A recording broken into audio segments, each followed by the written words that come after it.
1 কোটি বেঁধে দেয়নি, আমি বেঁধেছি। প্রথম কথা হচ্ছে সদস্যতা অভিযান আমাদের কিছুদিন চলবে, আর তারপরে সদস্যতা পরে দেখা যাবে কত হয়েছে। গতবারের সদস্যতার থেকে বেশি সেটা করে বলেছি না, এরকম কোনো খবর। আপনি গতকালকে টুইট করেছেন উত্তর দিনাজপুরে একজন তৃণমূল নেতা জেলা পরিষদের সদস্য অম্বরীশ সরকার, যে শান্তনুর খুব কাছের লোক, যে শান্তনু জেলের ভেতরে আছে, সে তার বিরুদ্ধে অভিযোগ তৃণমূলেরই একজন এখানে 10 লক্ষ টাকা দিয়েছিল যে গ্রুপ ডির চাকরি দেবে। সেই এফআইআর হয়েছে, সেই এফআইআরের কপি অভিযোগ করেছে। এটা দেখি তৃণমূল কংগ্রেস চুরি করবে না, এটা হতে পারে না। ছোটো বাচ্চা যত নেতা সবই চলে। আদানি আজ থেকে অধিবেশন শুরু হচ্ছে দুটো কক্ষে, আদানি ইস্যুতে তো বিরোধীরা ঝাঁপাবে নিশ্চয়ই। কেন বিরোধীরা বলতে হবে তারা কোথায় ঝাঁপাবে? তারা সুইমিং পুলে ঝাঁপ দেবে না অন্য কোথাও ঝাঁপ দেবে, তাদের ব্যাপার।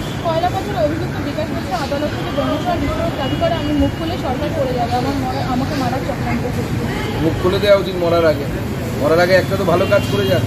জেল থেকে ফিরে আজ জাতীয় কর্মসমিতির বৈঠকে মুখ্যমন্ত্রীর সঙ্গে মুখোমুখি অনুব্রতের যে সম্ভাবনা রয়েছে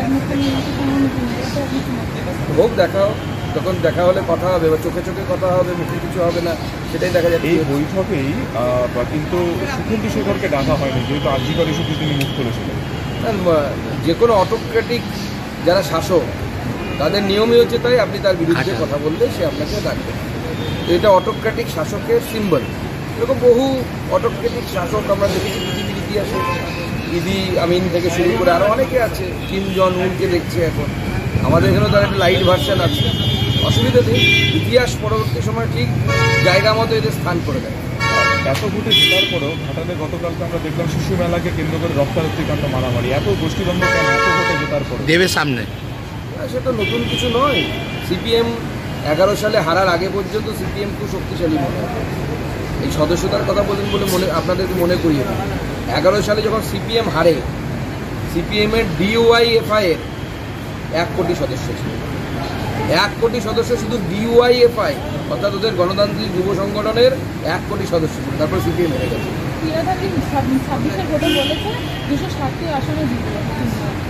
স্বপ্ন দেখা ভালো, কে মানা করেছে? দেখতে বলুন, অসুবিধা কিছু নেই। স্বপ্ন দেখতে তো পয়সা লাগে না। পয়সা জমি ভরাট করে বাড়ি করলে পরে তখন পয়সা রাজ্য সভাপতি পদে এখনো পর্যন্ত স্থায়ীভাবে কেউ নেই। এই ব্যাপারে কি আপনি কিছু কথা বলবেন? রাজ্য সভাপতি করা আমার কাজ না, পার্টি আমাকে যে দায়িত্ব দিয়েছে আমি সেই কাজ করেছি। রাজ্য সভাপতির একটা পদ্ধতি আছে নির্বাচনে, সেই পদ্ধতি অনুসারে ভারতীয় জনতা পার্টি রাজ্য সভাপতি হয়। কিছু লোকের কাজ নেই, তারা চেঁচায়। পাড়ায় যখন শনি পুজো হয় দেখেছেন তো, সাউন্ড বক্স বাজে, লোকে জানে গান হচ্ছে, কি গান হচ্ছে শোনে না। কিছু লোকের কাজ আছে, ওরকম সাউন্ড বক্স বাজে।